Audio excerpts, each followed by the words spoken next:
Hey folks, look who just came into the studio here at KDK Radio, our sports director at 93.7 The Fan, KDK Radio.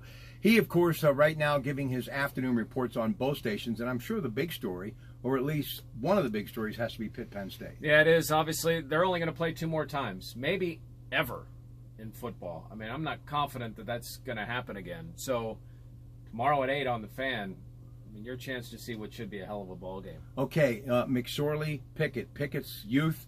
McSorley is a Heisman Trophy candidate. He absolutely is. I mean, McSorley has proved it in big games. Now Pickett's done it in the Miami game.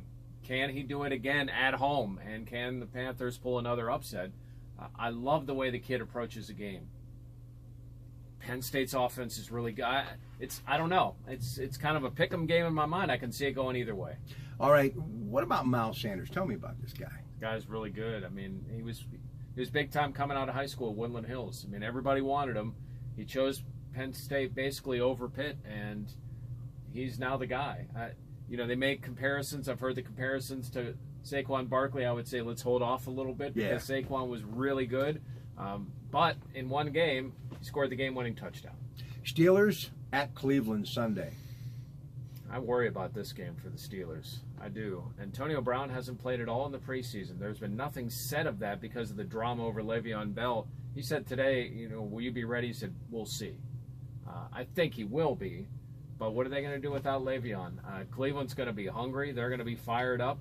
Todd Haley is a good football coach. He's got more weapons. Jarvis Landry is a heck of a football player. Tyrod Taylor is a capable quarterback.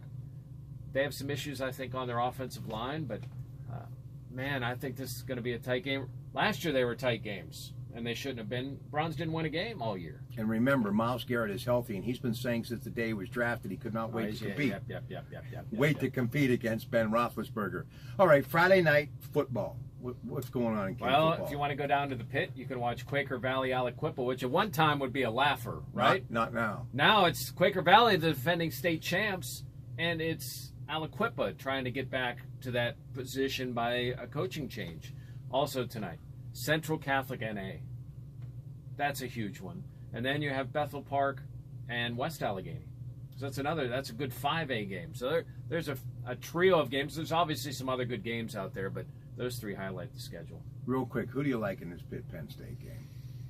Can Pitt do enough to put enough pressure on McSorley to at least keep it close? I think Pitt's defense is going to be good enough to make one more play, much like the game at Heinz Field a couple years ago. I don't think it'll be that high scoring, but I think their defense will be good enough to make one more play than Penn State, and I think Pitt will win the game. Jeff Hathorn, Rob Pratte, KDK Radio. Don't forget Pirates on the AM tomorrow beginning at noon, taking on Miami.